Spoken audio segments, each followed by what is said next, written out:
ഞെട്ടിപ്പിക്കുന്ന വിവരങ്ങളാണ് ഇപ്പോൾ ഡൽഹിയിൽ നിന്നും വരുന്നത്. എമ്പുരാൻ എന്ന സിനിമയ്ക്കെതിരെ കേന്ദ്ര ഏജൻസികളുടെ അന്വേഷണം കൂടുതൽ മുറുകുകയാണ്.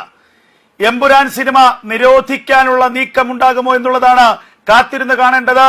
എമ്പുരാൻ സിനിമയുടെ അണിയറ പ്രവർത്തകർക്കെതിരെ UAPA ചുമത്തുമെന്നുള്ള സൂചനകൾ വന്നിരിക്കുന്നു. രാജ്യവിരുദ്ധമായ ആശയങ്ങൾ കുത്തിനിറച്ചുകൊണ്ട് രാജ്യത്ത് കലാപങ്ങൾ സൃഷ്ടിക്കാൻ, രാജ്യത്ത് ഇതര മതവിഭാഗങ്ങൾ തമ്മിലുള്ള സ്പർദ്ധ വർദ്ധിപ്പിക്കാനുള്ള നീക്കം ഈ സിനിമയ്ക്ക് പിന്നിലുണ്ട് എന്നുള്ള സൂചനകൾ, അത് സംബന്ധിച്ച ചില റിപ്പോർട്ടുകൾ കേന്ദ്ര സർക്കാരിന് ലഭിച്ചു എന്നുള്ള വാർത്തകളാണ് പുറത്തു വരുന്നത്. നേരത്തെ ഈ സിനിമ കണ്ട് ഇതേക്കുറിച്ച് കേന്ദ്ര സർക്കാരിന് റിപ്പോർട്ട് നൽകാൻ നിയോഗിച്ച കമ്മിറ്റിയിലൊരു അംഗമായ Nusrat Jahan, Republican Party of ഇന്ത്യയുടെ ദേശീയ വൈസ് പ്രസിഡന്റ് നുസ്രത്ത് ജഹാൻ ഡൽഹിയിൽ ഈ സിനിമ കണ്ട ശേഷം കർമ്മ ന്യൂസിനോട് പ്രതികരിച്ചിരുന്നു, മാധ്യമങ്ങളോട് പ്രതികരിച്ചിരുന്നു.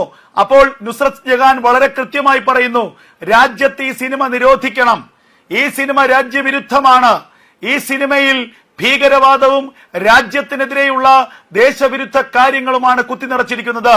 17 ഭാഗത്ത് കട്ട് ചെയ്ത് റീസെൻസറിംഗ് നടത്തിയാൽ മാത്രം പോരാ, ഈ സിനിമ തുടക്കം മുതൽ ഒടുക്കം വരെ കൈകാര്യം ചെയ്യുന്ന പ്രമേയം, അത് ഗുജറാത്ത് കലാപവുമായി ബന്ധപ്പെട്ട് അതിനുശേഷം ലഷ്കർ ഇ തോയ്ബ, ജയ്ഷെ മുഹമ്മദ് അടക്കമുള്ള ഭീകര പ്രസ്ഥാനങ്ങളിലൂടെ ഒടുവിൽ യമനിലേക്ക് എത്തി നിൽക്കുകയാണ്. യമനിൽ നിന്നുകൊണ്ട് ഇന്ത്യയുടെ ഒരു കഥ പറയുന്ന സിനിമ, അതെന്ത് രാഷ്ട്രീയമാണ്? യമൻ എന്ന് പറയുന്നത് തീവ്ര ഭീകരവാദത്തിന്റെ, മുസ്ലിം ഭീകരവാദത്തിന്റെ ഏറ്റവും പ്രബലമായ കേന്ദ്രമാണ്. ഹൂതികളുടെ യമനാണ്. ആ യമനിൽ നിന്നുകൊണ്ടാണ് അടുത്ത് ഈ സിനിമ കഥ പറയുന്നത്.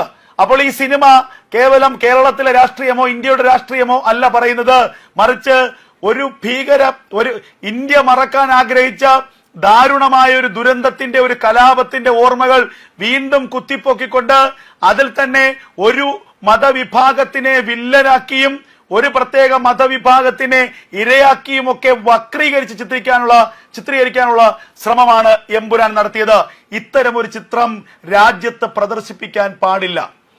ഇത്രയും ദേശവിരുദ്ധമായ ഉള്ളടക്കമുണ്ട് എന്ന് തിരിച്ചറിഞ്ഞിട്ടും ആ എഡിറ്റിംഗ് ഓരോ ദിവസവും നീട്ടിക്കൊണ്ടുപോയി ആളുകളെ, ഇത്തരം കാര്യങ്ങൾ കാണാൻ ആഗ്രഹമുള്ള തീവ്ര മതചിന്താഗതിക്കാരെ പരമാവധി സിനിമ കാണിപ്പിക്കാനാണ് ഇതിന്റെ നിർമ്മാതാക്കൾ ശ്രമിക്കുന്നത്.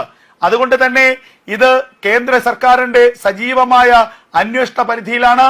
കേന്ദ്ര സർക്കാർ ഈ സിനിമയുടെ ഉള്ളടക്കത്തെക്കുറിച്ച് അന്വേഷിക്കാൻ ഏജൻസികൾക്ക് നിർദ്ദേശം നൽകിയിരിക്കുന്നു. അതിലൊരു ഏജൻസിയുടെ ഭാഗമായി പ്രവർത്തിക്കുകയാണ് നുസ്രത്ത് ജഹാൻ എന്ന് അവർ തന്നെ ഇപ്പോൾ വെളിപ്പെടുത്തുന്നുണ്ട്. ആ ഏജൻസി ഏതാണെന്ന് മാത്രം അവർ എടുത്തു പറയുന്നില്ല. എങ്കിലും ഒരു രാജ്യത്തെ ഒരു അന്വേഷണ ഏജൻസിയുടെ ഭാഗമായിട്ട് ഇന്ന് സിനിമ കണ്ടിറങ്ങിയിരിക്കുന്നു. ഒരാളെ മാത്രമല്ല, അതിന് മലയാളികളായിട്ടുള്ള നിരവധി പേരെ ഉത്തരവാദിത്തപ്പെട്ട ഉദ്യോഗസ്ഥർ നിയോഗിച്ചിട്ടുണ്ട്. ഡൽഹിയിൽ ഒരേ സമയം തന്നെ ഈ പല ആളുകളും ഈ കൃത്യമായ സിനിമ കണ്ട് അവരുടെ റിപ്പോർട്ടുകൾ കേന്ദ്ര സർക്കാരിന്, പ്രധാനമന്ത്രിയുടെ ഓഫീസിന് കൈമാറും. നോക്കുക, നിങ്ങൾ ഇതിന്റെ ഗൗരവത്തെക്കുറിച്ച് ഒന്നുകൂടി മനസ്സിലാക്കണം. പ്രധാനമന്ത്രിയുടെ ഓഫീസാണ് നേരിട്ട് ഈ സിനിമയുടെ ഉള്ളടക്കത്തെക്കുറിച്ചും ഈ സിനിമ രാജ്യവിരുദ്ധമായ കാര്യങ്ങൾ കൈകാര്യം ചെയ്യുന്നുണ്ടോ, ദേശവിരുദ്ധമായ പ്രമേയം കൈകാര്യം ചെയ്യുന്നുണ്ടോ, രാജ്യത്ത് നടന്ന ഒരു ദാരുണമായ സംഭവത്തെ വക്രീകരിച്ച് വീണ്ടും രാജ്യത്ത് മതസ്പർദ്ധയുണ്ടാക്കാനുള്ള ശ്രമങ്ങൾ ഈ സിനിമയുടെ ഉള്ളടക്കം നടത്തുന്നുണ്ടോ, രാജ്യത്തെ ജനാധിപത്യ ഭരണകൂടങ്ങളെ അനാവശ്യമായി ഈ സിനിമ വലിച്ചിഴയ്ക്കുന്നുണ്ടോ, രാജ്യത്തെ അന്വേഷണ ഏജൻസികളുടെ വിശ്വാസ്യത തകർക്കുന്ന രീതിയിലുള്ള പരാമർശങ്ങൾ സിനിമയിലുണ്ടോ, രാജ്യത്തെ ജനാധിപത്യ സംവിധാനങ്ങളെ, ആ സംവിധാനങ്ങളിൽ ജനങ്ങൾക്ക് വിശ്വാസം നഷ്ടപ്പെടുന്ന രീതിയിലുള്ള പ്രമേയമാണോ ഈ സിനിമ അനുവർത്തിച്ചത്? ഇങ്ങനെയൊക്കെ ഇഴകീറി പരിശോധിക്കുകയാണ് ഈ സിനിമയെക്കുറിച്ച്, എമ്പുരാനെ കുറിച്ച്. ആദ്യ ദിവസങ്ങളിൽ കേരളത്തിലെയും രാജ്യത്തെയും ചില സംഘപരിവാർ അനുകൂല ആളുകളും സംഘടനകളും ഒക്കെ ഇതിനെതിരെ ചില പ്രതിഷേധങ്ങൾ ഉയർത്തിയപ്പോൾ അതിനെ ഫാൻസിനെ ഉപയോഗിച്ച് അടിച്ചമർത്താനാണ് നമ്മുടെ പൃഥ്വിരാജും മോഹൻലാൽ ഫാൻസും ഒക്കെ ശ്രമിച്ചത്. പിന്നെ പ്രതിഷേധങ്ങളുടെ കനം കൂടി, പ്രതിഷേധങ്ങളുടെ വ്യാപ്തി വർദ്ധിച്ചു. കൂടുതൽ ഇടങ്ങളിൽ കൂടുതൽ മേഖലകളിലേക്ക് പ്രതിഷേധം വർദ്ധിച്ചു. ഒടുവിൽ രാജ്യത്തെ അന്വേഷണ ഏജൻസികൾ തന്നെ എമ്പുരാന്റെ കഴുത്തിൽ പിടിക്കുന്ന അവസ്ഥയിലേക്ക് എത്തിയപ്പോൾ അപകടമണത്ത് മോഹൻലാൽ ആദ്യം മാപ്പ് പറഞ്ഞു തടിയൂരി. തൊട്ടു പിന്നാലെ മോഹൻലാലിന്റെ മാപ്പിനെ ഷെയർ ചെയ്ത് പൃഥ്വിരാജും തടിയൂരാൻ ശ്രമിക്കുന്നു. എന്നാൽ ഒരു കാര്യം ഉറപ്പിച്ചു പറയട്ടെ, മാപ്പും കോപ്പും കൊണ്ടൊന്നും അവസാനിക്കുന്നതല്ല എമ്പുരാന്റെ വിവാദം. എമ്പുരാന്റെ വിവാദം അത് ബോധപൂർവം തീവ്ര ചിന്തകളെ ജനങ്ങൾക്കിടയിലേക്ക് തിരികെ കയറ്റാനും പൊതുസമൂഹത്തിൽ തെറ്റായ സന്ദേശം ഉണ്ടാക്കാനുമുള്ള ശ്രമം തന്നെയാണ്. അത് കേവലം യാദൃച്ഛികമായി കടന്നു വന്നതല്ല എന്നുള്ളത് വ്യക്തമാണ്. ഇതേക്കുറിച്ച് വളരെ വ്യക്തമായി തന്നെ അന്വേഷണ ഏജൻസികൾ പരിശോധിക്കുന്നുണ്ട്. പ്രത്യേകിച്ച് ഈ സിനിമയ്ക്ക് പിന്നിലെ ഫണ്ടിങ്, ആരൊക്കെയാണ് സിനിമയ്ക്ക് ഫണ്ട് ഇറക്കിയത്? നമുക്കറിയാം, കേരളത്തിൽ മട്ടാഞ്ചേരി മാഫിയ എന്ന് പറയുന്ന വലിയൊരു സംഘമുണ്ട്, വലിയൊരു മാഫിയ ഉണ്ട് എന്നുള്ളത് പരസ്യമായ രഹസ്യമാണ്. ആ മട്ടാഞ്ചേരി മാഫിയയുമായി ബന്ധപ്പെട്ട ആളുകൾ എടുത്ത സിനിമകൾ കൈകാര്യം ചെയ്യുന്ന പ്രമേയം എന്താണ്? ആ സിനിമകൾ എന്തിനെയാണ് പ്രോത്സാഹിപ്പിക്കുന്നത്? ദേശവിരുദ്ധമായ സംഘടനകളെ പുകഴ്ത്തുകയും രാജ്യത്തെ ജനാധിപത്യ സംവിധാനങ്ങളെ ഇകഴ്ത്തുകയും ചെയ്യുന്ന സിനിമകൾ എത്രയോ കേരളത്തിൽ വന്നു. അതിലെത്രയോ സിനിമയുടെ ഭാഗമായി പൃഥ്വിരാജ് മാറി.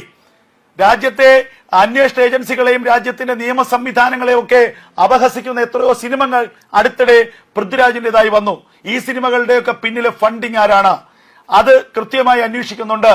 ഈ സിനിമയിൽ പൃഥ്വിരാജ് ഉപയോഗിച്ച ഒരു കഥാപാത്രത്തിന്റെ പേര് സയ്യിദ് മസൂദ്. ആ സയ്യിദ് മസൂദ് എന്ന പേര് യാദൃച്ഛികമായി വന്നതല്ല.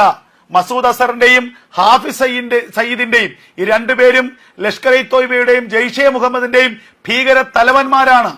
ആ ഭീകര തലവന്മാരുടെ പേരുകൾ സംയോജിപ്പിച്ച് അതിനെ ഗ്ലോറിഫൈ ചെയ്ത് ആ പേര് നൽകിയിരിക്കുന്ന പ്രധാന കഥാപാത്രത്തിന് പിന്നാലെ ലഷ്കറിനെ കുറിച്ചുള്ള പരാമർശങ്ങൾ, യമനിലേക്ക് കടന്ന് യമനിൽ നിന്ന് തീവ്രവാദത്തെ നിയന്ത്രിക്കുന്ന കഥാനായകൻ, ഇതൊക്കെ കാണിച്ചിട്ട് കേരളത്തിലെയും രാജ്യത്തിലെയും ഒക്കെ നിയമ സംവിധാനങ്ങളെ വെല്ലുവിളിക്കുന്ന നായകനും നായകന്റെ കൂട്ടാളികളും.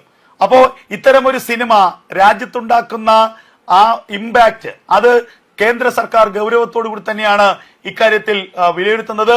നിരവധി പരാതികൾ പ്രധാനമന്ത്രിയുടെ ഓഫീസിലേക്കും കേന്ദ്ര ഏജൻസികളിലേക്കുമൊക്കെ നിരവധി പരാതികൾ ഇതിനകം തന്നെ ലഭിച്ചു കഴിഞ്ഞിരിക്കുന്നു. ആ പരാതികളെ കുറിച്ചുള്ള കൃത്യമായ പരിശോധന ഉണ്ടാകുമെന്ന് തന്നെയാണ് നമുക്ക് ലഭിക്കുന്ന വിവരങ്ങൾ. എന്തായാലും നുസ്രത് ജഹാന്റെ വാക്കുകൾ ഞെട്ടിപ്പിക്കുന്നത് തന്നെയാണ്. ഈ സിനിമ രാജ്യത്ത് നിരോധിക്കണമെന്ന് നുസ്രത് ജഹാൻ അടക്കമുള്ള ആളുകൾ ഈ സിനിമയെക്കുറിച്ച് കണ്ട് റിപ്പോർട്ട് നൽകാൻ നിയോഗിക്കപ്പെട്ട ഉത്തരവാദിത്തപ്പെട്ട ആളുകൾ സിനിമ നിരോധിക്കണമെന്ന റിപ്പോർട്ടാണ് നൽകുന്നത്.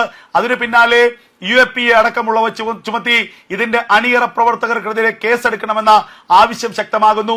ഈ സിനിമയ്ക്ക് പിന്നിലെ ഫണ്ടിങ്ങിനെ കുറിച്ച് ED അന്വേഷിക്കണമെന്ന ആവശ്യം നടക്കുന്നു.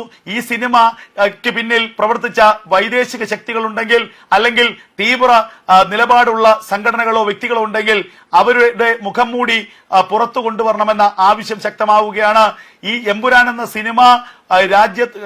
സിനിമയ്ക്ക് പിന്നിലെ ഈ കള്ളത്തരം, ഈ പൊള്ളത്തരം, അതിൽ മോഹൻലാലിന് എത്രമാത്രം പങ്കുണ്ട് എന്നുള്ളത് രണ്ടാമത്തെ കാര്യമാണ്. പക്ഷേ മോഹൻലാലിന്റെ അറിവില്ലാതെ, മോഹൻലാൽ അറിയാതെ ഇത്തരം ഒരു സിനിമയിലെ പരാമർശങ്ങൾ, രംഗങ്ങൾ ഒക്കെ സിനിമയിൽ ഉണ്ടാകുമെന്ന് മലയാളികൾ ആരും വിശ്വസിക്കുന്നില്ല. അരിയാഹാരം കഴിക്കുന്ന ആരും തന്നെ അത് വിശ്വസിക്കില്ല. അത് പറയേണ്ടത്, അതിൽ വ്യക്തമായ മറുപടി പറയേണ്ടത് മോഹൻലാലാണ്.